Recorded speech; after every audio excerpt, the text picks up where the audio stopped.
Qu'est-ce qui vous a poussé à vous pencher sur le phénomène des enfants et jeunes de la rue au Maroc? Je n'ai pas cherché à travailler sur ce sujet-là. On est venu me proposer de travailler sur les Marocains qui dormaient dans les rues en Italie dans les années 90. Et donc, à partir de là, j'étais dans le bain pour tous les enfants et jeunes qui dorment dans la rue. Le premier but, c'est de prendre en charge les enfants de la rue, essayer de les réinsérer au niveau de la société ou au niveau de leur famille, si c'était possible, et produire de la connaissance. Produire de la connaissance, puisque nous ne l'avons pas sur les enfants et jeunes de la rue, et faire de la recherche dans ce domaine-là. Votre livre s'appuie sur un travail de terrain approfondi. Pouvez-vous nous en dire plus sur la méthodologie adoptée? Une des premières méthodes que j'ai utilisées, c'est l'entretien. Des entretiens qui ont duré très très longtemps, mais qui permettent de comprendre. Un entretien de 2 heures, ça permet de mettre à nu la personne qui est en face. Et puis, à chaque fois que nous avons eu un enfant ou un jeune de la rue, nous avons ouvert un dossier qui est un dossier exactement comme les dossiers médicaux, avec un certain nombre d'entretiens réguliers qui sont faits par le travailleur social. Dans vos recherches, qu'est-ce qui vous a le plus marqué dans les récits de ces jeunes? D'abord, ce sont des jeunes qui ont quitté eux-mêmes, qui ont pris la décision de quitter leur famille. L'idée la plus répandue est que ce sont des enfants qui ont été abandonnés par leur famille. Ce n'est pas la raison. En réalité, pas. Bon, c'est vrai que les familles ont joué un rôle dans le fait de la décision des enfants. Mais les enfants ont pris la décision volontairement de quitter les leurs. Quelles en sont les séquelles? En quittant les leurs, en ayant de la haine pour un certain nombre de personnes de leur famille, ils continuent à avoir de l'attachement pour leur famille. Même s'ils n'ont pas vu leur famille pendant des mois, pendant des années, ils continuent à souffrir cette déchirure. Pouvez-vous partager un témoignage marquant issu de ces entretiens? C'est un jeune euh, que j'entretenais, c'était un des tout premiers que je voyais, qui avait l'air d'être bien, qui répondait, qui était propre, qui répondait parfaitement. On avançait dans l'entretien. Et puis à un moment, je pense qu'il voulait arrêter cet entretien. Et il me dit, Nesmini تيجي وناسو تيشهدوا قبل ما تيناسوا أنا تنشهد وتنطلب ربي باش نعس وما نفيقش. Comment ces enfants construisent-ils une forme d'identité et de communauté en dehors des cadres familiaux ou institutionnels? D'abord, il faut savoir que quand un enfant va à la rue, ce n'est pas de gaieté de cœur et il a toujours très peur de la rue.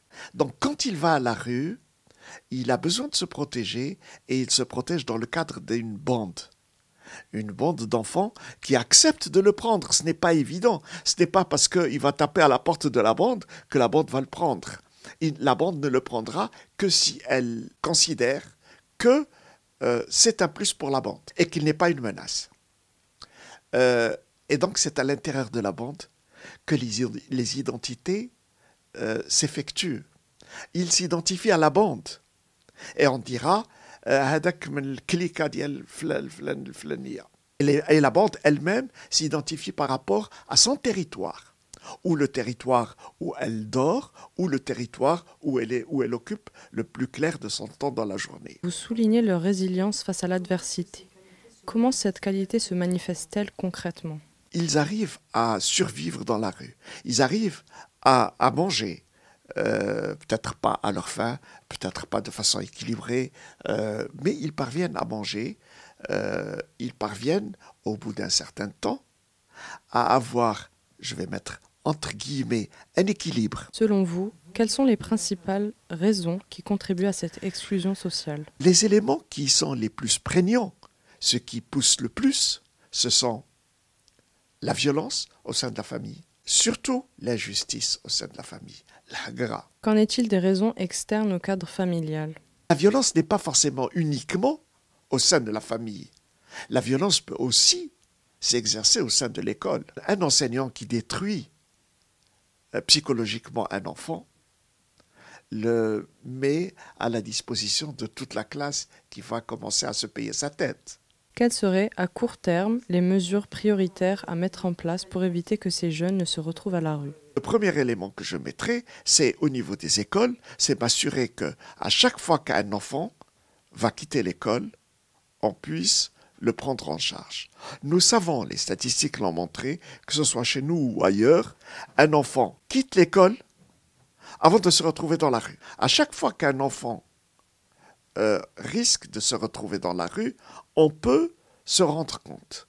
Et nous avons des éléments. Nous savons qu'un enfant, avant de quitter l'école, commence à s'absenter, commence à venir en retard. Son comportement change, il devient violent, ses résultats diminuent.